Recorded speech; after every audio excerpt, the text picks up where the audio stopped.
काली काली महाकाली कालिकेई पापहारिणी धर्मार्थे मुख्यदे देवी नारायणी नमस्तुते। বোলপুর থানার অন্তর্গত ইটনগা গ্রামে রয়েছে মা কালীর মন্দির। বহু জাগ্রত এই মন্দির এবং এই মন্দির কত বছর পুরনো সেটাও কিন্তু এখানকার সাধারণ মানুষ জানাই নেই।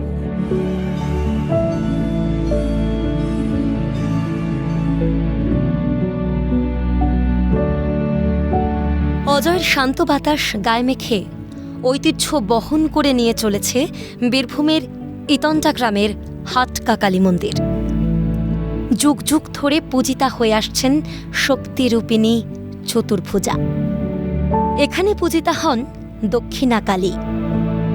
সেকাল ও একালের সাক্ষী বহন করে নিয়ে চলেছে এই মন্দির। প্রাচীনত্বের প্রমাণ দেয় মন্দিরের দেওয়ালে টেরাকোটার কাজ। তবে রক্ষণাবেক্ষণের অভাবে ঐতিহ্যবাহী মন্দিরটির বর্তমানে ভগ্নপ্রায় দশা। ক্রমশ খসে পড়ছে দেওয়ালের চলটা, খসে পড়ছে চুন সুরকির প্রলেপ।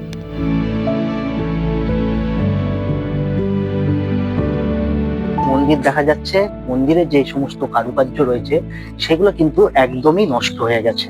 সম্প্রতি জানা গিয়েছে এই মন্দিরটিকে সংস্কারের কাজে অর্থ বরাদ্দ করবে রাজ্য সরকার। কালী মন্দিরের দৌলতেই বীরভূমের মানচিত্রে নতুন জায়গা করে নিতে চলেছে ইটনগা গ্রাম। হাটকা কালী মন্দির নামে পরিচিত ইটনগার সব থেকে প্রাচীন মন্দির, এবং এই গ্রাম যে অতি প্রাচীন সেটা এইসব মন্দির দেখেই বোঝা যায় যে এটা এই গ্রাম অতি প্রাচীন গ্রাম। রাজ্য সরকার থেকে কিছুদিন আগে স্টেট আর্কিওলজি ডিপার্টমেন্ট থেকে লোক এসেছিলেন, তো সেদিন কিছু তথ্য আমার কাছ থেকে নিয়ে গিয়েছিলেন।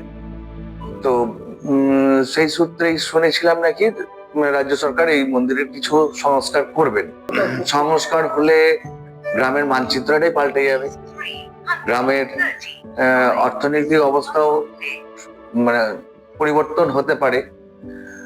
তাছাড়া এই গ্রামের আর্থিক পরিকাঠামো অনেক পরিবর্তন হয়ে যেতে পারে।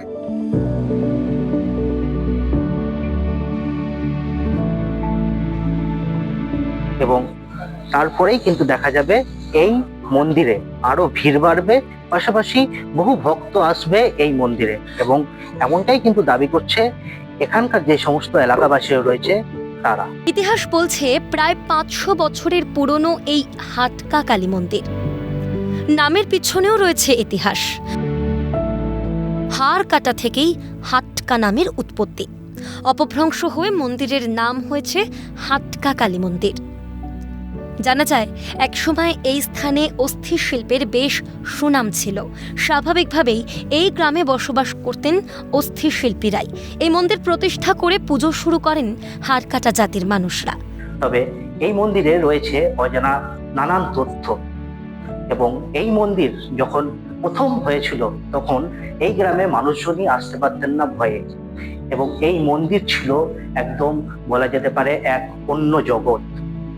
তারপর ধীরে ধীরে এই মন্দিরের আশেপাশে মানুষজন বসবাস শুরু হয়, তারপরেই মায়ের পুজো নতুনভাবে তৈরি হয়। তবে এখন সম্পূর্ণ হয় নির্বিঘ্নে। তবে বছরের ঠিক কোন সময়টিতে তারা পুজো করতেন তা জানা যায়নি।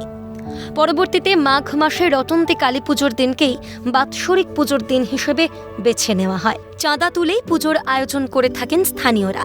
ধুমধাম করে হয় পুজো। দেশ বিদেশ থেকে বহু মানুষ এসে ভিড় জমান এই গ্রামে। এছাড়াও রয়েছে নিত্য পুজোর ব্যবস্থা। শুনেছি এটা অন্তপক্ষে 500 বছরের আগেকার পুরনো পুজো। এটা বার্ষিক পুজো হয়।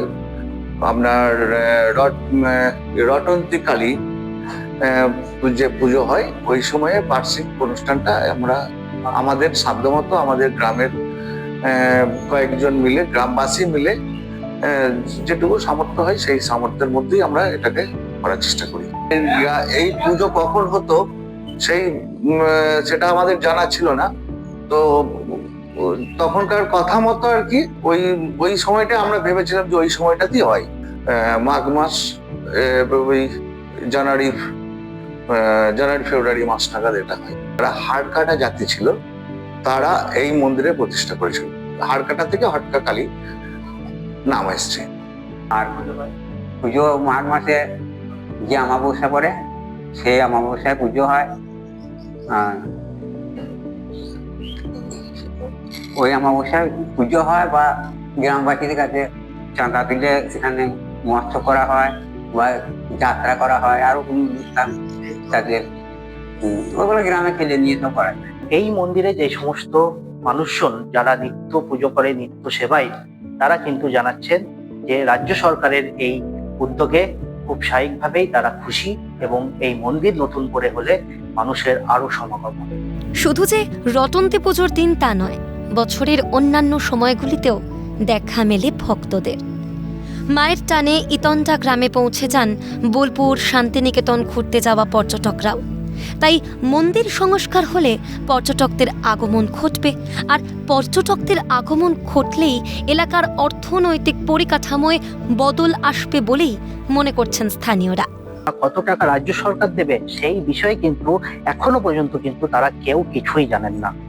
তবে রাজ্য সরকার যদি এই ধরনের ব্যবস্থা গ্রহণ করে তাহলে কিন্তু খুব স্বাভাবিকভাবেই এখানকার মানুষজন থেকে শুরু করে যে সমস্ত ভক্তরা রয়েছে তারা খুবই উপকৃত হবে। টেরাকোটার কাজের স্থাপত্য শৈলীকে বাঁচিয়ে রাখতে রাজ্য সরকার ইতিবাচক ভূমিকা গ্রহণ করবে বলেই আশাবাদী ইতনটা গ্রামের মানুষরা। অমরনাথ দত্তের রিপোর্ট, ক্যালকাটা নিউজ।